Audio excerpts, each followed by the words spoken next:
Friends, UP triple S C junior assistant 2019 भर्ती final cut off को लेकर ये वीडियो काफ़ी ज़्यादा इम्पॉर्टेंट होने वाली है। जैसा कि आप सब देख रहे हैं, UP triple S C junior assistant 70 से ज़्यादा नहीं रहेगी फाइनल कट ऑफ। इसके पीछे तीन बड़ी वजह है। आप लोग वीडियो को लास्ट तक देखिएगा, आप खुद कहेंगे हाँ मैं रियल कट ऑफ ही बता रहा हूँ। यहाँ पर मैं आपको UR, EWS, OBC, SC, ST जितनी भी कैटेगरी हैं सारी कैटेगरी की कट ऑफ बताने वाला हूँ। इसके अलावा जैसा कि आप सबको पता है, आगे जो 2000 भर्ती आनी है नई जूनियर असिस्टेंट की, उसके लिए UP triple S C PT qualify करना कंपलसरी है। ऐसे में आपको यहाँ पर UP triple S C PT का फ्री ऑनलाइन मॉक टेस्ट भी प्रोवाइड कराया जाएगा। तो आप लोग वीडियो को बिना स्किप करे हुए पूरा देखिएगा, और चैनल पर नया है तो चैनल को सब्सक्राइब, वीडियो को लाइक जरूर कर दीजिएगा, क्योंकि इस तरह की ऑथेंटिक और रियल अपडेट आपको लगातार इस चैनल पर मिलती रहती है। और अगर अभी तक आपने मेरा टेलीग्राम ग्रुप ज्वाइन नहीं किया तो लिंक नीचे डिस्क्रिप्शन में अभी जाएँ और टेलीग्राम ग्रुप ज्वाइन करें। वीडियो में आगे बढ़ने से पहले मैं आपको बता दूं, जैसा कि आप सबको पता है, UP triple S C PT का जो एग्ज़ाम है वो 20 अगस्त को होना है। ऐसे में ओलाई बोर्ड की तरफ से UP triple S C PET mega scholarship challenge रखा गया है। इसमें बिल्कुल फ्री ऑफ कास्ट आपको टेस्ट प्रोवाइड कराया जा रहा है, जिसके लिए आपको 1 रुपया भी पे नहीं करना है। यह टेस्ट आप 31 जुलाई से 2 अगस्त के मध्य कभी भी दे सकते हैं। फिलहाल टेस्ट जो है लाइव चल रहा है, तो आप लोग अभी जाएँ, लिंक नीचे डिस्क्रिप्शन में है, रजिस्ट्रेशन करें और टेस्ट दे जा करके। इस टेस्ट की एक और खासियत है, इसमें 30 लाख तक की स्कॉलरशिप का भी प्रावधान किया गया है। जो स्टूडेंट्स ऊपर से टॉप करेंगे उनमें जो स्कॉलरशिप है वो बांट दी जाएगी। इसके अलावा इसमें राष्ट्रीय रैंक, मतलब बड़े सारे स्टूडेंट्स में आपको अपनी रैंक या स्थिति पता चलेगी, और जो टेस्ट होगा उसका संपूर्ण विश्लेषण विषयवार किया जाएगा। आपको पता चलेगा किस विषय में आपकी मजबूती, किस में कमजोरी है, जिससे आप आगे अपनी स्थिति को सुधार सकते हैं। तो आप लोग अभी जाएं, टेस्ट दे जाकर के। टेस्ट जो है बिल्कुल लाइव चल रहा है, लिंक नीचे। तो चलिए फ्रेंड्स, हम लोग बढ़ते हैं। अब सबसे पहले अगर आप देखेंगे तो कट ऑफ कम रहने के पीछे तीन बड़ी वजह कौन सी हैं, ठीक है, इनको हम जान लेते हैं। इससे कट ऑफ पर असर जो है वो पड़ेगा ही पड़ेगा। इसमें जो सबसे पहली जो है वो सबसे बड़ी वजह रही कि जब टाइपिंग टेस्ट की डेट आई, जैसा कि आप सबको पता है कि 14,000 के आसपास इसमें लड़के पास हुए। जब टाइपिंग टेस्ट की डेट आई तो उसके बाद से स्टूडेंट्स को 1 से 2 महीने का समय मिला था। किसी को 1 महीने का समय मिला, किसी को 1 महीना 15 दिन, किसी को 1 महीना 20 दिन, किसी को 2 महीने का भी समय मिला, क्योंकि जो ये टाइपिंग था वो 1 महीने से ज़्यादा डेट्स जो थी वो लगी हुई थी। लेकिन कोरोना की वजह से जितने भी इंस्टीट्यूट से, कंप्यूटर संस्थान थे, सारे के सारे बंद थे। और आप सब इस चीज़ से खुद अवगत हैं कि सबके पास कंप्यूटर या लैपटॉप या टाइपिंग जो मटेरियल होता है ये नहीं होता है। ऐसे में स्टूडेंट्स का जो सहारा था वो इंस्टीट्यूट ही थे। ऐसे में वहाँ पर जब इंस्टीट्यूट बंद हो गए तो स्टूडेंट्स को जो जाने में और तैयारी करने में लगातार प्रॉब्लम्स क्रिएट हो रही थी, और उनमें से आप भी शायद एक थे। अगर आपके पास कंप्यूटर वगैरह था तब भी जो टेक्निक्स होती हैं, चीज़ें होती हैं, 1.5 से 2 महीने में टाइपिंग क्रैक करना इतना आसान नहीं होता है। तो इसके पीछे वजह फिर ये हो गई कि जहां 70 से 75% सोचे जा रहे थे स्टूडेंट्स की टाइपिंग में पास होंगे, वहां जो पासिंग का रेशियो रह गया वो 60 से 65 के आसपास ही रह गया। ये आप खुद देखेंगे जब अभी टाइपिंग का रिजल्ट आएगा। और बहुत से स्टूडेंट्स ने यहाँ पर टाइपिंग छोड़ दी जिनकी टाइपिंग तैयार नहीं थी। पहली तो ये वजह होगी। अब बात अगर दूसरी वजह की करेंगे तो भैया दूसरी बड़ी वजह जो यहाँ पर बन रही है वो मेरिट बन रही है, ठीक है। दूसरी बड़ी वजह जो बन रही है वो मेरिट बन रही है। अब मेरिट किस तरह से वजह बन रही है, जैसा कि मैंने पिछले वीडियो में आपको शो भी किया था, मैं आगे भी शो कर दूंगा, अगर आप लोग चाहें तो टेलीग्राम से ले सकते हैं, कि वहाँ पर जो स्टूडेंट्स जो पहुँच रहे हैं, ठीक है, टाइपिंग के लिए, आप लोगों ने खुद नोटिस किया होगा, मैंने बताया था, तो मैक्सिमम की जो डेट ऑफ बर्थ है वो 1995 के पहले की है, और जिनकी डेट ऑफ बर्थ 1998 के आसपास है, ठीक है, इनको जो ये नई मार्किंग पद्धति आई थी, मैं ये तो नहीं कहूँगा कि बिना मेहनत के लड़के अच्छे नंबर ले आते हैं, हाँ, लेकिन औसतन पहले के स्टूडेंट्स की अपेक्षा अब नंबर अच्छे मिलते हैं।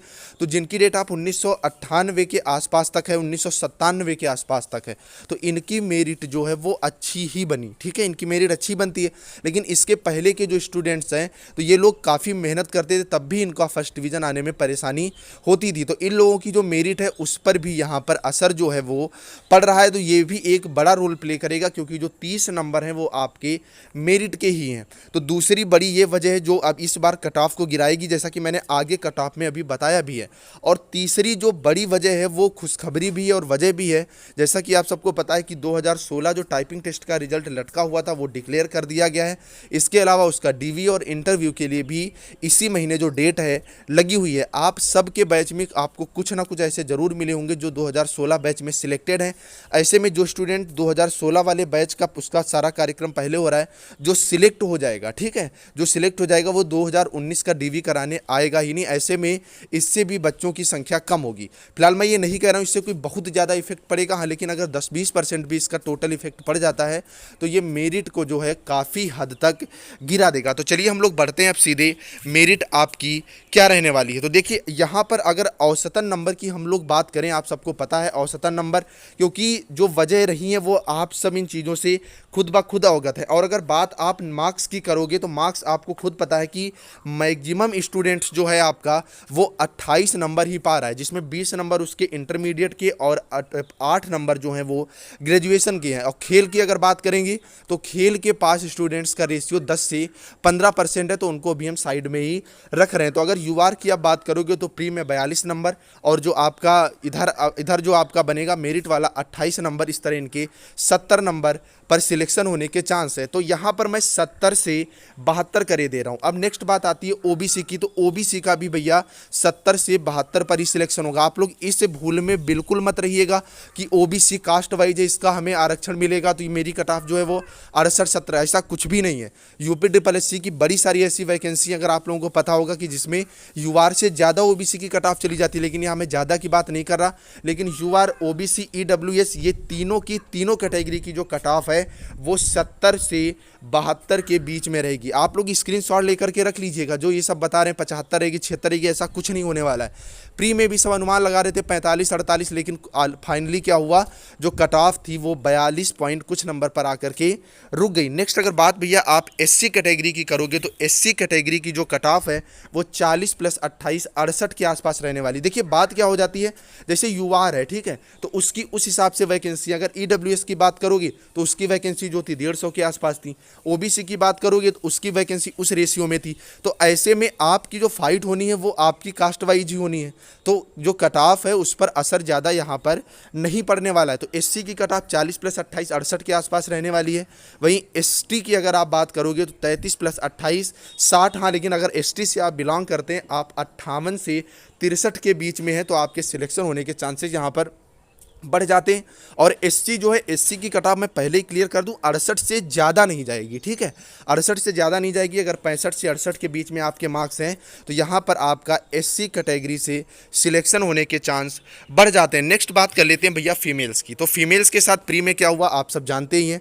फीमेल्स की जो कट ऑफ थी वो जो जर्नल स्टूडेंट्स थे उनसे 1 नंबर ज़्यादा थी, मतलब इन लोगों की कट ऑफ जो प्री की थी वो 43 नंबर थी, और जो जर्नल स्टूडेंट्स थे उनकी जो कट ऑफ थी वो 42 नंबर थी। तो यहाँ पर फीमेल्स की जो कट ऑफ है वो 43 + 28 जो कि 71 निकल रही है।